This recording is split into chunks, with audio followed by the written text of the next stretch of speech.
Welcome back to another episode of the Success Times Happiness podcast. I'm your host, Richard Thompson. Today, I'm joined by the one and only Sam Coward, one of the Sunshine Coast's most recognisable voices, breakfast radio host, actor, and storyteller. Sam's journey from theatre stages to dominating morning radio is full of raw moments, resilience, and powerful perspective shifts. In this episode, we unpack his upbringing, his pursuit of success, and the defining moment with his daughter that completely reshaped his life. Whether you're chasing purpose, navigating identity, or simply looking to put more good into this world, this conversation is for you. All right, let's get into it. And we are recording. Sam Coward. Hello. Welcome to the show. Great to be here. Apologise for my voice as well, team. What's happened? I feel good, but my voice is croaky. I'm charging out at $6.95 a minute now. Right. So it's a 1900 number. Hello. I was trying to think about this as an introduction, as an opening. And I thought maybe other than the mayor, but I don't know. I think you got it on the mayor. You're the most recognisable person on the Sunshine Coast. Ah, I would say. it's lovely to say. You're one of two act breakfast radio with Ash. Have been doing that for some time. And you're a Sunshine Coast educated at Flinders. Yep. Inaugural Flinderian. Indeed. Take me back to your childhood. Take Yep. me back to what that looks like in your household. Big family. So I'm the baby of six, 4 boys and 2 girls, and moved to Queensland in, was it 1981? From Tassie, from Hobart, Tassie. And the family, Dad was in the marine industry, both in installing boat engines and fishing, doing a bit of experimental fishing off the continental coast out of Mooloolaba. Mum was a full-time mum, and we grew up in Mooloolaba with weekends looking like getting sunburnt and eating fish and chips on the beach. How old were you when you moved up? 2. Not a lot of work opportunities for 2-year-olds at the time in Tassie. It was tough. Factories had all shut down. But we moved up and got amongst, there was a Mooloolaba primary school student then. Wow. Wearing a snapper. And I have my favourite Mooloolaba primary school story is that I think it might have been grade 2. We had a teacher who would walk us just over to the beach because she wanted to have a sunbake. And there was no real reason, no forms to fill out, no public liability or indemnity insurance. Did she get into her tops? She got down to a G-string bikini, laid out a towel, Yep. and then had one of those string bags, those like mesh bags. And she pulled out her Winfield Reds and would send us all off. This is a whole class. Would go and play in the rock pools. What's this octopus with the pretty rings? Don't worry about it. And all these different bits and pieces as we played on the beach. Swam, did what we wanted, ran up and down. 7 years of age. By ourselves, 20, 25 kids running amok, and she would lie down with a Mills and Boon and a packet of durries. And she told us by the time the 3rd cigarette butt went into the top of the towel, so at the top of her towel, she'd stick the cigarette butts in the sand at the head of her towel. Yeah. Once the 3rd cigarette butt went in, that was time to go. Yeah, fantastic. Um, in her defense, the school is across the road from the beach. Yeah. You just got to cross one road. Yeah. But she stopped short of getting us to put coconut oil on her buttocks. But apart from that, it was was pretty. year 3. But that was school. We went to school without shoes. Barefoot was acceptable. How often are you seeing Dad with his fishing expeditions and things Not lots. He was away a fair bit, and he spent most of his time at sea. In fact, the story goes, I'm the only child of the 6 that he was at the birth of, because he was at sea otherwise. Right. Did he come up? Did you guys move to Mooloolaba similar to Heidi Walker's story for the exit out into the ocean? Or? Pretty much, yeah. So we had Dad was doing some experimental fishing at the time, trying to chase down blue-eye trevally. Right. Which was a pretty niche kind of a market that he was trying to get onto, and kept catching these pesky tuna. They were in the way. So the bycatch wasn't aware that some years later that would be the major industry out of Mooloolaba. Made way for the likes of Heidi and Co. and what have you. But the prawns have always been there and whatever else. But something that he had a hunch and didn't quite work and couldn't quite get the market right between Australia and Japan. Okay. And so it just didn't quite tick the way he wanted. So. Yeah. But no, fun times. And then from Mooloolaba Primary School, went to Matthew Flinders. There was an advertisement saying they were going to be opening a new school and taking applications. And I remember sitting at the top of King Street, Budrum, in a little building there. The school wasn't built yet, and was interviewed by the principal to see my suitability to attend the school. And I went there in grade 6 Grade 6 was my first year. So there was one class of 5, 6 and 7 and three grades of 8 that started the school. Okay. So I was in that grade 6 class. Yeah, right. In 1990. Okay. And then, 6 years later, graduated from Flinders as a prefect. I don't know how. As captain of Teely. I don't know how. Favourite Matthew Flinders story was they gave us as prefects these little books for detention. You could write detention out for other kids. Wow. And, of course, I never abused that power. I thought that would be a pretty significant dick move to do that. But I did take the detention book down to behind the ag farm where I used to like to have a preschool smoke. And in doing so, as a prefect, it was obviously frowned upon. So I discovered there was a bunch of other kids down there at the time, so I had to send them on their way before I could have one. Right. But I did bring out my detention book and said, guys, I can issue one of these. I don't want to. You need to move on. But I do need to confiscate your cigarettes. Third time this week, Sam. So I did have a bit of a racket going and a locker full of ciggies until one day I think it was a teacher by the name of Mr. Andrews who was standing 2 rows back in the trees of the ag farm after I've busted my cohort and collected the ciggies, and he goes, "It's you, coward." I went, oh. He comes out and he goes, "I'll have those, the Dunhills, the Benson and Hedges, and you can have the rest." Legit story. And then we used to then have a little bit of a practice with whoever got there first would do the collecting. We are getting into the realms of putting the school into disrepute. Amazing. Amazing. Oh, goodness. Times have changed, though. Indeed. Yes. Oh, yes. Because of that. I think we wrote a paper about it. Yes. Parliamentary inquiry. I used to run a sweep as well that I wasn't allowed to do because gambling was not obviously fancy at Melbourne Cup. Yeah, okay. But I did have 4 teachers who regularly would buy into the sweep under a different name. Fantastic. Fantastic. But no, it's changed. The school's changed a lot now. Yeah, It follows the rules. Through my high school in Brisbane, I used to work at a fish and chip shop, right, on Fridays and Sundays, 4 hours at a time. Brilliant. $6 an hour. So it was... Sting. $48, I think, a week. Yeah. Anyway, cash was good. But where I really made my money was there was like a 22-year-old manager who I thought at the time would have been 40, but in retrospect, he's only about 4 years.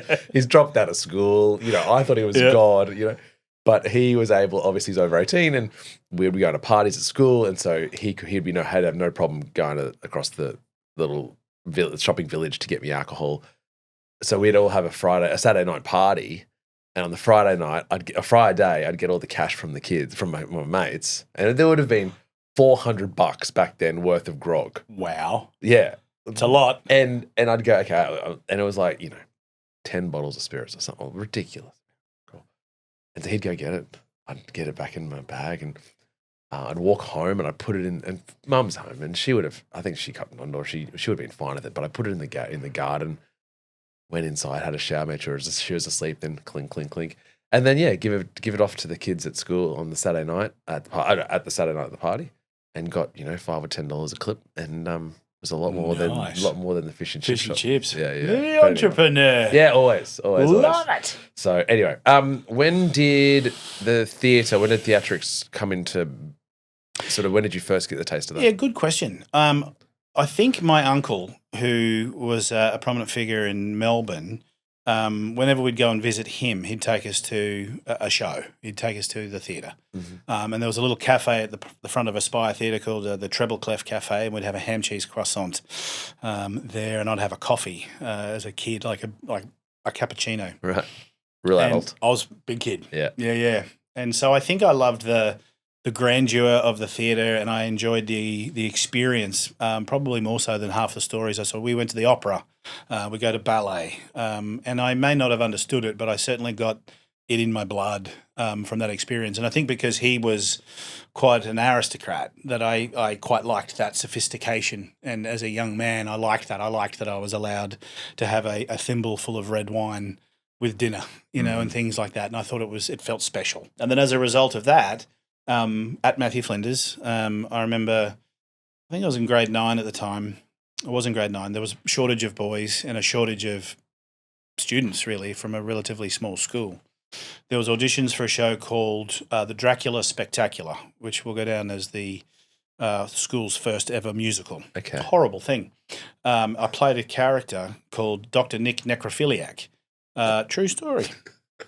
At Flinders, opening musical. Yeah, the cigarettes behind the gym isn't a problem. Not at all. So what was interesting about that was I was a boy soprano at the time. Mm-hmm. And I was in the choir because I quite enjoyed singing. And I was one of these kids who liked to have a go at everything. So I played basketball, wasn't very good at it, but played. I enjoyed all the sports and played them all. I was part of a debate group. I was in the choir. I wanted to have a crack at everything. And so when it came time for the musical, I went, let's have a crack. And I was the only Year 9 student cast in the show because it was meant to be a thing for the seniors or the older kids, but they needed someone. And so there's this lead role that I shanked because I could sing it. And I had fun and I really enjoyed the rehearsal process and I thought it was a hoot. And then came opening night and it was at the Caloundra Event Centre. They booked the theatre down there. And I remember the scene. There was my character had to sing a song called What's in a Name. And it was funny because my name was horrible. But that was the pun and that was the point of it. And it was a sort of a love interest. And there was these rhesus negative rock girls because it was all about blood and Dracula and blah, blah, blah. And they were all nurses wearing the zip up. I'm pretty sure they ordered them from a place they shouldn't have. Yeah, okay. But we had like 16 senior girls wearing these zip up nurse outfits. And I was really enjoying working with these talented artists. Right. I'm side stage and I'm getting ready to go and I go and I start singing this song and I'll never forget at the peak moment of the song, the crescendo of the song, my voice breaks on stage in the song. Right. And so I'm singing this, what's in a name, he said. And this bellow note, these low notes came out and I could not hit the high note now because the soprano's gone, my voice is broken and people started laughing. The audience is laughing and I'm going, oh. And I've got this mixed emotion of I quite like the attention from the laughter, but I'm also feeling that's hurtful because It's at my expense. I'm making a mess of the song. Yeah. And so it was a really interesting dynamic. That was the moment. I just remember galvanizing for two reasons. One, because the heartbreak and the level of emotion and exhilaration and fear and fantasy all rolled into one just was intoxicating. And then when I left the stage, I started crying. I was in a bit of shock, I think, and I started sobbing.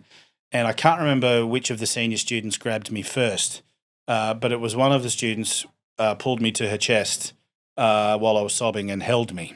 And I really liked that. And then I got passed on to another student who also wanted to express their sympathies for my predicament and also held me to their chest. Right. And so on and so forth through most of the 16 girls in nursing outfits. So I was pretty well sold on theatre from that point. Okay. Because I had discovered that it takes about 100 people to make a musical, of which 60 are female, 40 are men, and of the 40 men, 30 are gay. And so the odds were wonderful. Well, good for you. Yeah, yeah. And then after school? So after school was interesting because my parents were very strict. Yeah. And they chose my subjects as to what I should study. And I think also around grade 9 or grade 10, there was that careers day that says, what do you want to be when you grow up? All I was fairly certain of was I didn't want to grow up, but I did know that I had to pick something just to keep the people off my back. And so I think I said optometrist because it was a word that I saw on a paper. I don't know. I had no interest in being an optometrist, but I just said it. Yeah, okay. And as soon as I said those words, that was it. You're studying physics, chemistry, biology, maths B. You go on the whole 9 yards. And I'm like, what have I done? But it was too late. So I'm down that path, but all I wanted to do was be an actor. And so Flinders, mum and dad, the whole experience was pursuit of excellence. And it wasn't until halfway through year 12 that I actually said to my mum, I don't want to do this. I'm not going to continue on or study this. And I want to go to NIDA. That was my dream now. I wanted to go to NIDA. And was there any crucible moment that made you decide that that's the time you wanted to speak to your mum about it? I just think it took me that long to pluck the courage up. I think I wanted to talk to her as soon as I'd said optometrist. As soon as I'd said it, I wanted to, and then it took me that long to be able to do it. But in doing so, it was a cathartic moment because it felt a bit freeing. But then I thought, well, now you better get in because how did mum take that? I think disappointed, if I'm being honest. Where did that come from? Their desire to push you into a particular sort of genre of occupation or career.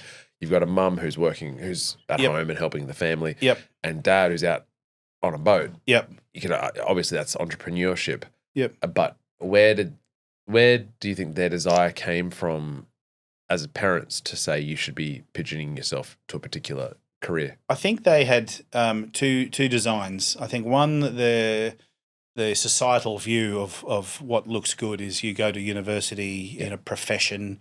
Doesn't matter the profession; they were flexible with the profession, but choose a profession, study that craft, go do that, and be the best at it. Growing up, we weren't given toys. Toys were considered frivolous. But we were given books and the best quality books, and we were giving sporting equipment, the best quality sporting equipment, because again, it was be the best. It doesn't matter what you want to do, but be the best at it. But that also had limitations around what that looks like. And that meant there were certain sports you couldn't play, and there were certain jobs you couldn't do. And acting was a waste of time. Arts is not a thing. It's not a career. There's no money in the arts. Arts degrees are like toilet paper. You just tear one off. Yeah. And so that was the vernacular at home. Yeah, right. So for me, Expressly. Yeah, wow. Yeah. And yeah, that you're wasting your time. It's a waste of time. That's for dunderheads. And you know, you've got more potential than that. And I was saying, okay. That and the fact that I'm also from a line of successful siblings. Yeah, I was going to ask you, what did your they're all brothers and sisters- successful in their own different fields. Yeah, how do you define that? For them, they pursued a particular niche and became the best at it within their niche. What have we got? So there's a Any scientist. optometry? No optometrist. It was open. Yeah. That's why the door was there. Yeah. So the eldest brother went into retail and did a Mozart, did it remarkably well, sold out and retired at 40. Right. The next sister was a sporting star and became a professional tennis player and then coach. Sister went into nursing. Another brother went into business, international business, and is still doing well in that field.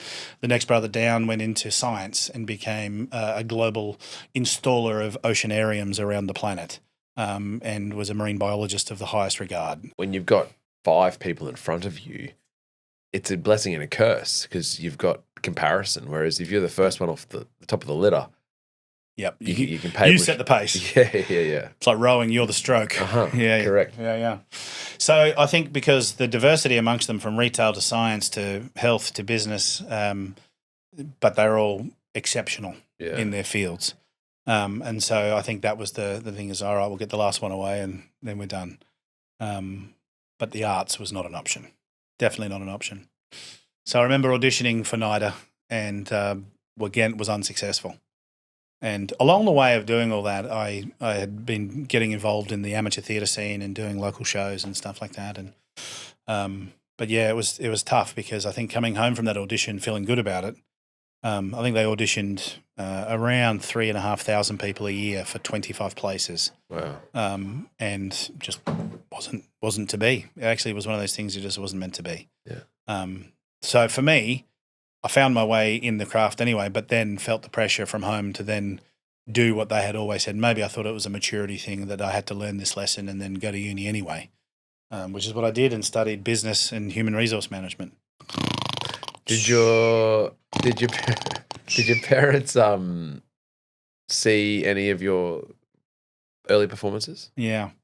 So mum became a bit of a fan, but dad was not. Mm.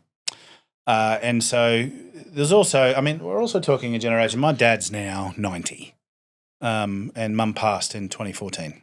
He came one time to a show, and I can't remember exactly when, but it was a little old theatre in Nambour called the Lynn Lane Theatre. And I was doing a play called The Lion in Winter, where I was playing Richard the Lionheart. And it was a period play and traditionally performed, I think Audrey Hepburn was in the film adaptation. And she played Eleanor of Aquitaine. And so it was a very highbrow piece of entertainment, theatre. And so Dad, who I think his big fear, and if I'm being perfectly honest with you right now, I think his big fear was that if I was to be in the theatre, it meant that I was possibly gay, which was to him, I would imagine, the worst thing scenario in the world. Yeah. And completely out of his depth in being able to manage or cope with. I think that was his greatest fear. Not that I wouldn't be successful, is that I could possibly be batting for the other team. So for him to come to the show, to the theatre, Mum picked the show wisely because she thought, oh, here's my son, your boy, as Richard the Lionheart, King of England. This will be macho and ballsy and it'll be amazing. What they didn't realise is that that adaptation, that depiction of the show has King Richard the Lionheart, who was historically gay, having a onstage relationship with Philip of France, who wasn't, but was pretending to be in order to take over England. And Sarah, there is a scene where I'm snogging the King of France. I didn't know Dad was coming to this show. And then mid-show, and we're talking tiny little seats. My dad's a big man. We've got Norwegian Viking heritage, so he's a large man sitting in the theatre with this tiny little seats. And I'm kissing this bloke on stage. The first time he's ever seen theatre, me in a show, and all I could hear is, I fucking knew it. He's on his feet. He's palming old ladies in the face to get out. He's just stomping his way through the footholds of this theatre. I can see him, hear him. Sure. Even though I've got stage lights on, everyone's like, oh, is this part of the show? This is outrageous. And this man's just burrowing through, stomping people. And leaves. Opens the door, slams the door of the theatre. And because it's only a little theatre, you could hear him crunch across the car park, get into the Dodge Phoenix he had out in the front, rev the V8 and go. Oh, my God. Left Mum in the theatre, left me on the stage, because I came independently. But how old are you here? I'm 17, 18. Yeah, just a pup. And we didn't speak for probably 6 months following that. Yeah. It's a good show. Quite remarkable. I had to give Mum a lift home because she was stranded. Yeah. You laugh about that now, but how did that sit with you? Do you know, I think I accepted it because I just saw him as somebody who didn't get it. You know, and if he was judging me based on something that wasn't real, it didn't matter to me. I think we always feel more vulnerable when we're accused of something we've done. Or that we underlyingly know that we've done, yeah. Or that there's some truth to the reaction. Correct. So it was so far away from it just was kind of funny. Yeah. Like I actually saw the funny side of it. Right. And I think it actually also underpinned a bit like the time on stage at Matthew Flinders. I love a reaction. And if I'm honest, it took me this long to discover what that reaction meant to me. And a big reaction, no matter whether it's good or bad, is something I crave. And I really enjoy the push and pull of that kind of experience, of that by giving something and getting something back in a visceral response is really good fun. Yeah. Okay. Well, Park. I want to come back to that. Yeah. Come back to that feeling, I guess, of the attention. Have you guys had a chance to? I know he's 90 now, but have you had a chance after, like, once the dust had all settled? Maybe not at the 6 month mark when you finally had a discussion. Yep. But years later, yes. Do you look back and? I'm glad you've asked because yes, he became my married biggest and fan. You since have a daughter popping in. It's like there's enough evidence there to suggest the contrary. He actually became my biggest fan and also a super supporter of the theatre and of film and other projects I was involved in. He's an avid listener of the radio show. Yeah. He tells me every time, because there's a fair bit of dementia there now, on repeat, that he listens every day. He gets up early, set his alarm, and he listens to from the very first break. He listens to the show, then he turns it off at 9 o'clock. So he actually still tries to dial in for the quiz, and he can't get through in time. Yeah. So he's a wonderful fan and supporter now, and he's certainly mellowed in his old age. So.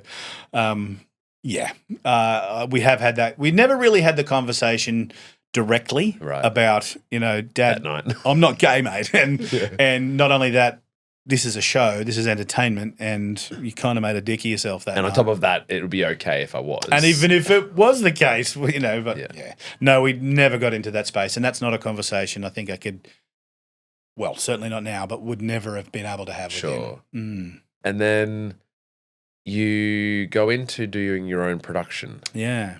Whilst you're hedging, or so you go into your corporate life. Yep. So that came a little bit later, the corporate. And so while studying, I was doing nightclub management and working in pubs and clubs and getting stabbed and bashed and glassed and all the fun things that go with that wonderful world. More attention though, Sam. Like You're not wrong. Yeah. And I think that's what management was too. People coming to you wanting, you have an audience. and wherever there was an audience, and maybe I didn't know this then, but I certainly know it now, is that I was, as a manager, as a producer, as a whatever it was I was doing, I was constantly craving an audience.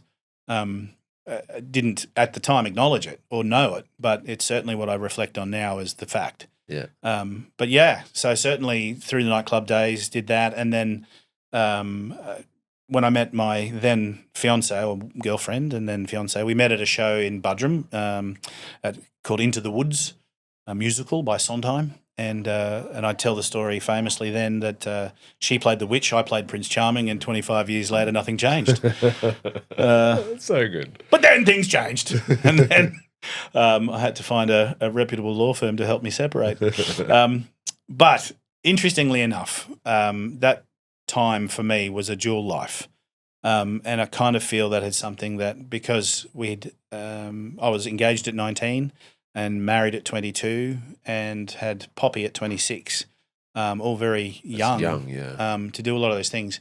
And also had that old school traditional family value of that the man has to provide. And there was a fair bit of dad, obviously, in me still in terms of that sort of thing. And so old school thinking, and went and had to get a real job and put the roof over the head and feed the family. So I did the corporate stuff. All while Xanthi and I were running and starting to keep our creative juices flowing by producing our own shows, and had a lot of fun with that. And I think the two worlds really had a real clear demarcation as to you come home, take your tie off, put it, and then put on a black T-shirt and go to the theatre. Yeah.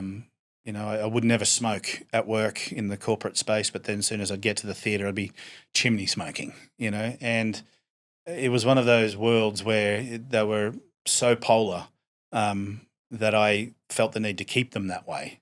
And it was almost like a dirty little secret that was not a secret. Yeah. And that was my life for 15 years.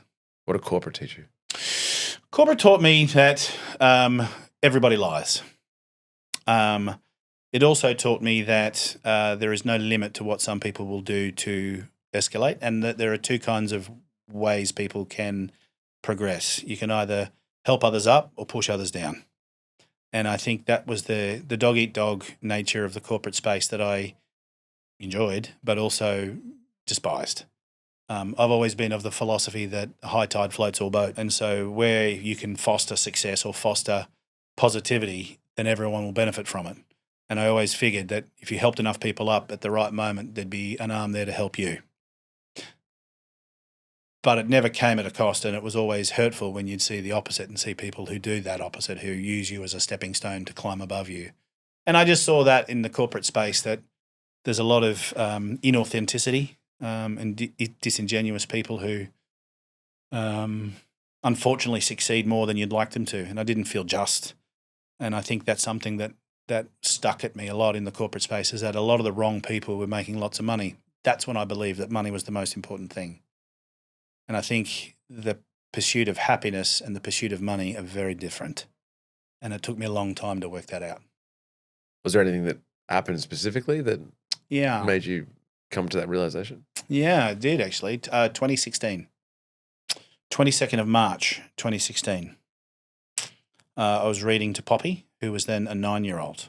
And we used to read every night. I have a great respect and value in reading. And I, ever since she was, even before she could talk, we were sign languaging for Poppy. So we taught her sign language. She's not deaf, but it just helped communicate. And so her mum, very wise woman, had done lots of reading herself. She's quite academic. So we had this thing that just reading was a focus for us. So on this night, which was no different to any other night, I'm reading a book, one of my favourites, Cuthbert the Caterpillar and Wilfred the Wasp, The Adventures of. And I used to read on her bed, holding the book above my head, A-frame, while she would lie next to me. And as I'm turning the pages, I'm just noticing this night, she's not with me at all. She's not even connecting. She's just staring almost off book. And this is very unusual for her because she would be engrossed. Normally she was right into every story I'd tell. I finished the book and put it on my chest and said, "What's up?" She goes. She didn't even hesitate. She just looked at me and she said, "Dad, why did those men kill those people in Belgium? And I was like, what? Now, we made a huge effort. We didn't have a TV in our house for 4 years because we deliberately wanted to avoid the screen demand, even before iPads and the screens we now see every day. But we didn't even want the big screen in the house to occupy her mind. And news is something I've always abhorred because of its nature, and it is the dark and it's the shadows almost exclusively. So we wanted her to not engage in that. Not that we were always trying to protect her or keep her under a bushel, but when the time was right, and up until 10, I didn't think the time was right to be invading that brain with that level of darkness. But here we are. No matter what you try and do, she had heard somehow, somewhere, the story about the Belgian bombings at the airport that killed 52 people at 2 different locations. And I remember at the time saying to her, Poppy, I don't know. And as a dad, as a relatively new dad, I've only been at it for 9 years, and didn't have too many answers, and had some experiences from my dad that would never have been able to have that conversation either. So I didn't have a good education around it. But in that moment, I think I was caught off guard as well. I just be honest with your kid, never lie. And so I just said, I don't know, honey. I said, all I know is that there are some bad people in the world who do some very bad things. And she lay there and she processed those words. And I will never forget, Richard, I will never forget this moment. And it actually was in my 46 years of existence, a pivotal moment for me. And my 9-year-old daughter just looked at me and said, well, it's obvious what we have to do then, Dad, isn't it? And I was like, I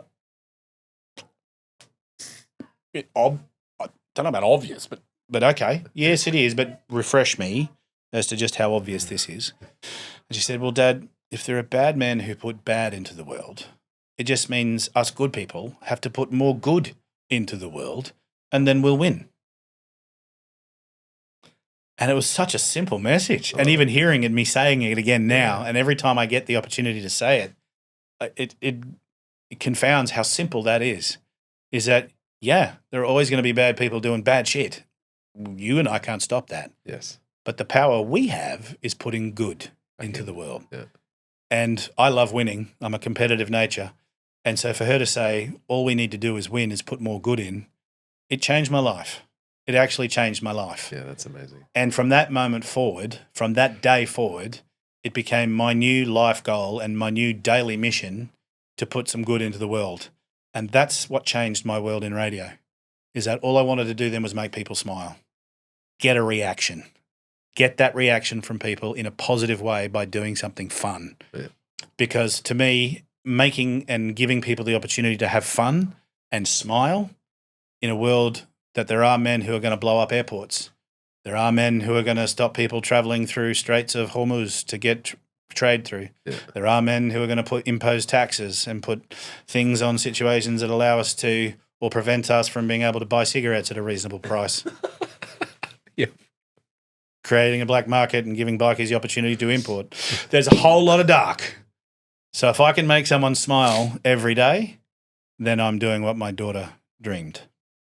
I love that. Thank you for sharing that. Hey team, just popping in to say thanks for listening. If you're enjoying the episode, please take a second to like or follow the show and share it with a friend. It's the best way to help us grow and keep bringing you more great content. All right, let's get back into it. Where at that timeline were you with the radio? 2 years in. Okay. So I just started with Ash. Yeah, okay. So Ash and I are in our 10th year this year. Yeah. Talk to me about Ash. Oh, she's a rock star. She's the greatest human in the world. And to be honest, that is why we are 10 years in and it feels like we're on our second day. I started with a really lovely person on the coast called Linda Edmonds, and she had family plans that were greater than radio, so she stayed 12 months. Then I did 12 months with another host called Narissa Pace, who was another great chick. But she had plans to travel. And then third bite round was Ash. And I'm starting to think, is this me? Have I got some hygiene issues that I need to address? That too. But well, Ash pointed them out. Yeah. But Ash came along, and she and I were a kindred spirit. From the moment we met, there was this daggy, awkward, weirdo quality between the two of us that was just special. And I automatically developed a love for her like a little sister instantly. Yeah. I felt protective of her straight away. I felt there was, at the time, Hot FM was quite a toxic work environment. And so I felt quite protective of her. But she is, the way I explain Ash, is that she is sunshine in a bottle. She would cop it from inappropriate activity, behavior, language, from misogynistic, creepy managers, to just a system of a boys' club that devalued her role in the world purely because she was a woman. She took it all in her stride and just showed them how insignificant and stupid they were by not letting it dull her shine.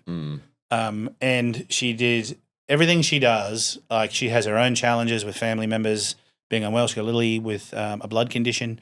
And she just, again, takes it all in stride.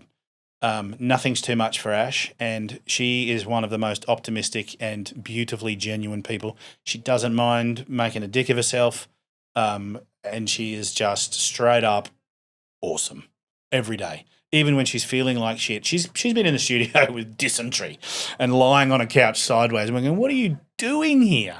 But she loves it. She loves the job. She loves what she does, and we just have this understanding with each other now that if she comes to work feeling a bit flat, I know I've got to bring an extra 20% energy. Yeah. I come to work hungover, she finds an extra 20% energy. It's a unique industry, right? Like, if I'm having a rough day, I can probably get into my office and sit there by myself and do my work, and people, like, for the most part, leave me alone. Yeah. For theatre, you're rehearsing a lot, and then you've got to be on song for that night or for that little period of time. But you guys, absent of the holiday breaks, you have to bring your spark and your energy for the community, because there's a lot of people like your dad, but a huge amount of people, as you know, who religiously tune in from 6 till 5 till 9 or 6 till 9 or whenever they jump in. And or 7:45 to 7:50. They've got 5 minutes, and so that 5 minutes they've got to get what they want. Yeah, and you can't have an off day. I used to think that. Right. I used to think that. But again, when we were talking before, the best actors in the world, if we go back to the acting world for a sec, the Heath Ledgers, the Daniel Day-Lewises, the Robert De Niros, the Margot Robbies, the Kate Blanchetts, the reason they're so good is that they do bare their soul in every performance they get. Some people believe that you should be able to turn off and on a character from yourself in the portrayal of that character. But I think the best characters are ones that find a bit of truth in the person who's portraying them. Park that for a second, because in radio, I find the same thing. Okay. Back in the day, the 80s, the 90s, the jocks were all about putting on a voice and sounding like this. And that's pretty good. It was you. Come and get your Aussie cold cans of Coke. Because that was a character or a persona that people, that the radio stations believed would sell more fridges. And I say that because that's how I started in radio. My very first boss didn't hire me. I was thrust upon him by the general manager, and he was like, oh, welcome. Day one, says to me, you know why you're here? I said, no. He says, you're here to sell fridges. I said, okay. He says, you're here to sell fridges for Harvey Norman. He said, they spend money with us. We're going to say your name 1,000 times until the audience who are listening know your name, so that when your name says buy a fridge from Harvey Norman, they buy a fridge from Harvey Norman. Got it. And when your time is up, and it will be, and we sack you, we'll get somebody else in, we'll say their name 1,000 times so people buy fridges from that name. So it was a really good grounding, straight up to go, don't think you're special. Is this the induction that everyone gets? Yeah. That's exactly what it was. So I kind of appreciated that. But the world of radio then was certainly one of artifice and smoke and mirrors. And I think the evolution of media, social media, podcasting, digital media, we've got so much access. We have access to so much information now. We're almost overstimulated every minute of the day with information. And now with algorithms managing our intake as well, we've become very educated as to what is real and what's not real. Do you remember about 6-7 years ago, there used to be those clips that would pop up on Facebook? That would be someone walking along and snatching an iPad out of someone's hand and smashing it on the ground, and then they just produce a new one for them. And it was like, what is this? Oh my God, that is amazing. What an amazing video of this really happened. And then we went, hang on a minute, that feels a bit sus. Yeah. And I think there's been so many of those things now that we go, hang on a minute, more and more and more and more and more. And so now we're starting to judge and are cynical as to what we're seeing and what we're intaking now, so that everything feels fake, and we're sick to death of being duped and being scammed and someone trying to rip us or do whatever. Yeah. So any amount of authenticity now is gold. And so if we're having a shit day at work, it's okay now to say, you know what, Ash, I'm feeling rough. I'm actually feeling a bit flat. I don't know where I am in the world. I'm a little hungover, if I'm being honest with you, or whatever the case may be. I'm having a sad day. Yeah. Listener world goes, sorry, what? Someone was real? And that didn't sound fake, because they can pick it. You as an audience now can pick it now.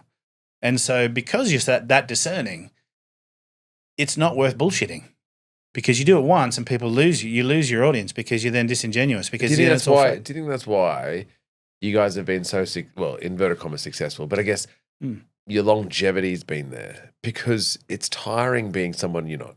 Correct. And to be able to be just your authentic self and to show up and go, this is who I am today. And you're both incredibly, you talk about Ash being a sunshine in a bottle. I would argue a lot is this very similar to you, in the sense that you're both so beautifully energetic. Your vibe, your flow as a normal state, right? And so, if you're having an off day, if you be authentic and own that, then you don't need to pretend. No, pretending would sap your energy.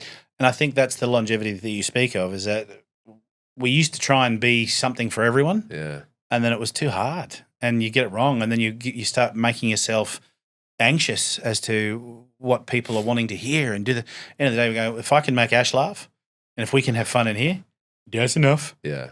Get on board or don't. You've gone through this journey through your life, Sam, of from school to now, and it's, and I don't know, I think it's unfair to suggest that you're an island in relation to this, but a lot of it's centered around attention. Feedback. Yep. People you say something, they respond, they react, whether it be management in corporate, whether it be the theatre, whether it be your dad storming out, your voice cracking, anything like that. Radio, though, it's just you and Ash. Yep. Immediately, yep. How did you develop, or how did you grow into being fine with that?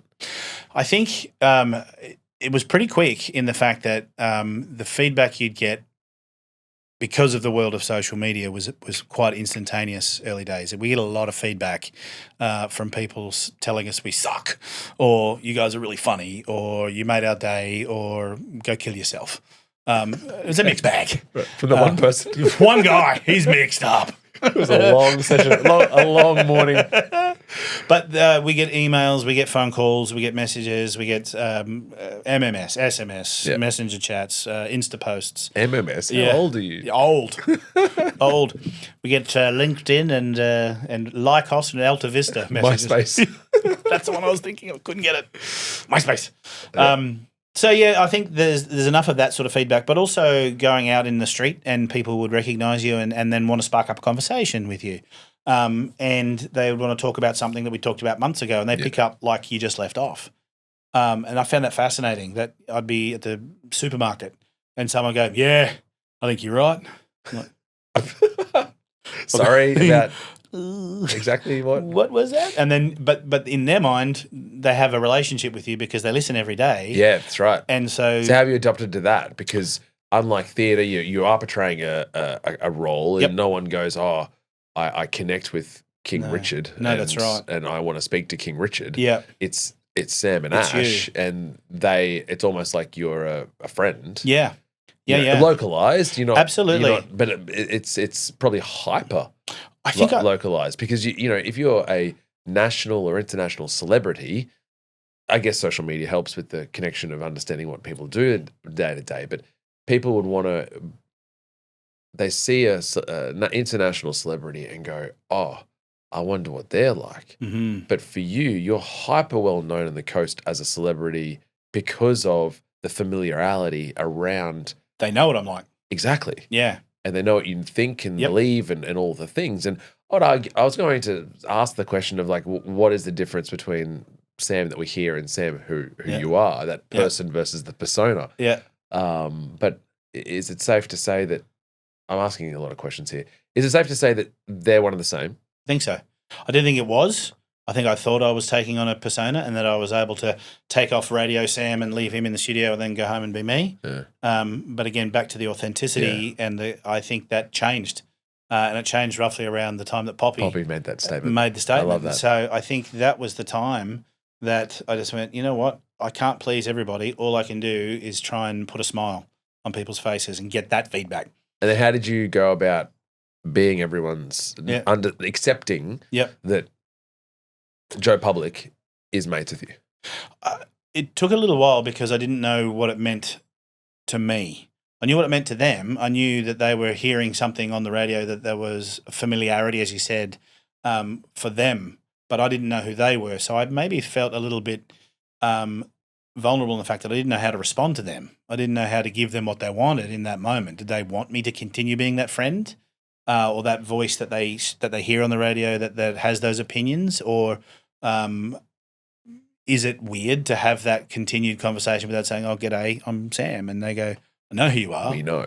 We know your daughter's Poppy. We know this is what happens. We know that and the other." Ooh. And you kind of forget how much people actually listen and take in. And so I think the realization of the people are more invested than I first thought was interesting. And for me, I just think, well, everyone deserves their own space and respect around this. So if they're talking to me about it, it's important to them. And so I couldn't undervalue that. And so I make it a bit of a mission or a bit of a practice now that if anyone takes the time to say hello and wants to engage in something, it's important to them. And even though it might have been a week ago, a month ago, or a year ago, if it's fresh in their mind and this is the time we've actually physically connected and they want to continue that conversation, then take the time to do that. Yeah. Because that's something that's important for them to either discuss, although otherwise they wouldn't have plucked the courage up to come and say it. And I don't think I'd respected that properly earlier in my career, but now I certainly do. Yeah. If someone wants to talk about something, been a big effort for them to step up to want to talk about it, give them the time to talk about it. And if someone's listening and sees you in the wild and doesn't have the courage but wants to, what do you say to them? Do it. Come say hi. Come say hi. It's funny when you see people sort of talk over menus or side chat and whatever else. I'm right here. And sometimes, on occasion, if I'm feeling particularly cheeky, I'll go and say, hello. And I'll jump over and introduce myself because I've seen that eye contact thing happen and blah, blah, blah. But sometimes they don't want that either, and that's okay. Everyone, has each to their own. To their own. But, no, come and say hello. Because if it's something especially, I quite like negative feedback. It's weird. I quite like hearing that I've done something wrong because one or two things. I'll try and turn you around. I'll try and argue you. Or I'll know that I've upset somebody because of something I've said and maybe it'll shape the way in which I communicate in the future. It may not, but it may. But I also like hearing people's opinions on things. I'm one of the things that I remember learning at school was be interested and interesting. And interesting is great because everyone likes to talk about themselves. Yeah. That's easy and fine. But also take that time to ask about the person that you're talking to, about their world, because that's being interested. And that is also about being a balanced human, but it's also just a social respect. And I think if you're so full of yourself that you can only talk about yourself, it gets a little boring and people get a little bored with you as well. My favourite thing on radio is interviewing and talking to local people and hearing their stories. That's my favourite thing. I don't care if they're a musician, a sports star, an artist, a scientist, an author, what makes them tick, Why did they do like you're doing right now? Yeah.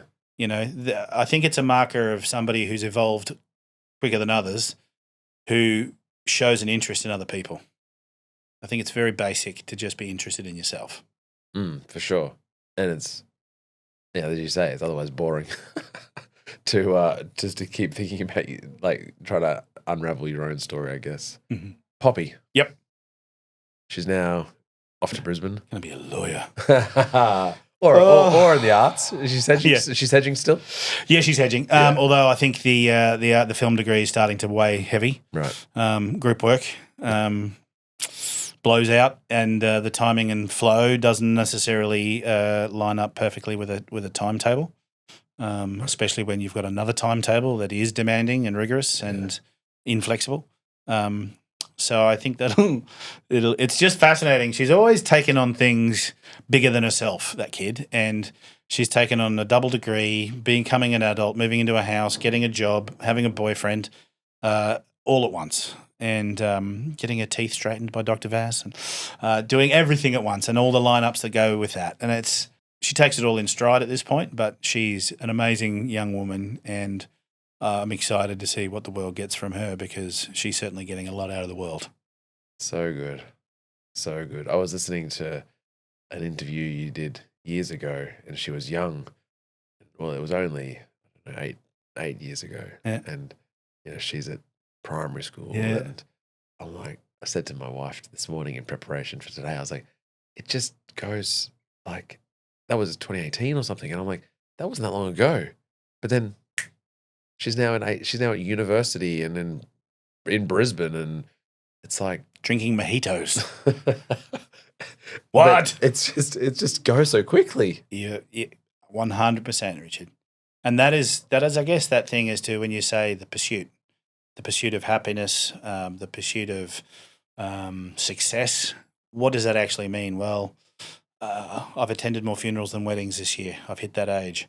And it's terrifying. Not that I'm scared of dying, but I'm scared as to miss out on the fun that could be had. I want more fun. I want to get as much fun in my world as I can possibly pack in. And I think that's something that I've got a picture above my desk of me holding Ash's firstborn Miller, and her head was in my hand and her legs are over my elbow. She's a tiny little thing, and she's now she's at prep now, and that was yesterday. I had that photo put above the desk. Yeah. It's like, what is happening? You're right, absolutely right. I remember the day that Poppy left to go to Spain, or to go to the Czech Republic initially. Heartbroken, sobbing, sat at home, chain smoking, drinking whiskey. This time is going to be forever. The forever is now in front of me. I blinked. She's home, and making dinner and pouring us both a wine and talking about politics. Yeah, she's an adult. Sorry, what? Yeah. And that 5 years that happened just happened. And I can't tell you what happened in that time. It's literally she walked out the door and walked back in my time now. I'm grateful for that. But it's also 5 years gone. And hard to fathom. I'll get into the final questions then, which you've sort of segued well. What does success mean to you? Finding your niche and excelling in it. Is that not what your parents wanted in the first place? Yep. Isn't it funny? Yeah. Isn't it funny?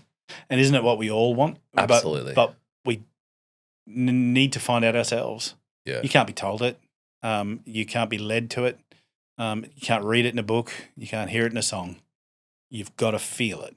And until you get that vibration through your own bones, they're all just words. You can't fake it. You can't fake it. No. It's that authenticity again, coming back full circle. To me, I tried the corporate world. I tried nightclubs. I tried doing everything but entertaining. But it's that entertainment gene that exists that I enjoy so much, that I love, whether it be the ego stroke, whether it be the, I don't know, but that feeling that you get from putting something out there and getting a response to it. That is art, right? Yeah. And getting that response to your art, whatever that is, be it good, bad, or ugly, was something that it became a drug.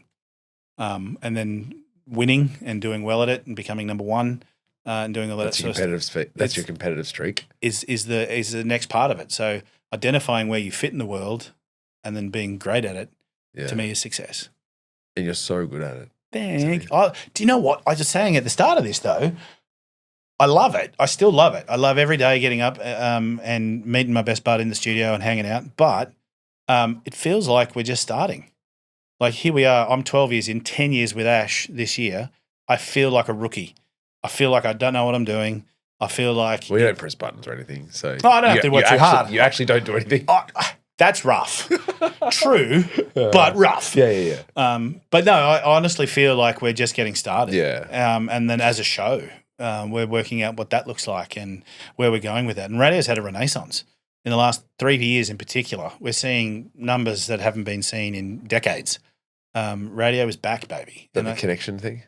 100%. Yeah, 100%. I think we've become... more community, more connection. Yep. Yeah, in a nutshell. Where the more connected we are, the more disconnected we are, that old sort of chestnut now. But yes, that. And I think that localism and that community wants a community. And we're a part of it. They know us. They can see us at the shops and ask us questions. Yeah. And they can talk to us about that. They can see us on a bus. They can see me at a charity auction. They can see Ash at the footy. Whatever the case may be, there's a link, and I think people are craving that now because we are so disconnected in every other way. What does happiness mean to you now? Having fun in every opportunity. Coming here today was great fun. I knew I was going to see you. I love spending time with you. And so but that's fun. I knew I didn't really know what we were going to be talking about. I have seen your pod and did a bit of homework. Love Ava Black, love Farida Dane, some great human beings that have gone before me. So I was excited for that. But I think happiness is when you can go to bed at night and feel content that you've made someone smile. If you can achieve your goals, tick your boxes, and have a win. Yeah. To me, that's a successful day, and that brings me happiness. What does your normal morning routine look like? It's horrendous. The alarm goes off at 3:15. I get up. The earliest answer that we've had, by the way, right? As you'd expect. Yeah, I would have hoped so. Poor bastards if you're not. 3:15. Yep. Straight into the shower. Right. Brushing teeth, taking heart medication. I had 3 heart attacks a little while ago. That was fun. And then to balance out the good that I do, I then get to work and have a cigarette. It's a common theme in this episode. The coffee truck arrives shortly thereafter. Big Dave from On The Go Espresso brings a mean latte to my door. And then I go upstairs, and Ash we roughly get in at the same time. And then we spend that hour before the show. So we're on air from 5. We spend that hour preparing the show. And so we're in a little room called the Jocks Room, where we'll pull apart Reddit, we'll pull apart The Guardian, The Australian, news.com. I found nowadays you need to be reading as many different news sources as you can, because otherwise you get caught in a spiral. Much to your behest. It's a pain in the ass. Yeah. I used to be able to read something and believe that the news was balanced, but it ain't anymore. So I've found the best practice is to read The Australian and The Guardian side by side. Find somewhere in the middle. Find somewhere in the middle. Pretty much. And then it's funny because I'll do all this highbrow reading about geopolitical activities and then discard it all and talk about Kim Kardashian's bum. Because it's important. Yes. And you got to give what the people want. Right. So I have my quick read, and then we build a show. So we build a show, and it's usually just a headline. Is that often for morning shows that it's done in the morning before, rather than I think so nowadays. Yeah, I think because the news cycle's so quick. Yeah. New things happen all the time. And if you're talking about, something that Trump has said yesterday, that's like old news. Everyone knows about it. Sure. And we try and avoid the news as much as possible. Yeah, you do. I try and find quirky things and the little sub-headlines on things that are more fun. Yeah. Because I think if people want news, they can find it. It's easy to find. We offer it every half an hour through our news department. So when they hear us, I think we should be a distraction from that. Yeah, sure. So that if you want something that is light, doesn't mean we don't always, today Ash spoke about her Nana, who she misses greatly and who died, and just the emotion around that and how her kids don't get to have her in her life. So it's not always sunshine, lollipops and rainbows, but it's always real. And I think that's important. And sometimes we'll talk about naff things, but sometimes that's what people want to hear too. They don't want to know the dark and the gloomy all the time. And we're not always up. It's not always bubblegum, but sometimes it's just nice to hear something that's relatable, that's happening in your world that's real. Yeah. And then shows finish at 9. Show finishes at 9. And then we're doing our best to be out the door by about 5 past 9. Sometimes the boss catches us, which means I've gone the wrong way. There's 2 exits. Yeah. If I pick the wrong exit, he'll want to have a chat for about 5-10 minutes, which is frustrating. But we do it because we're paid to.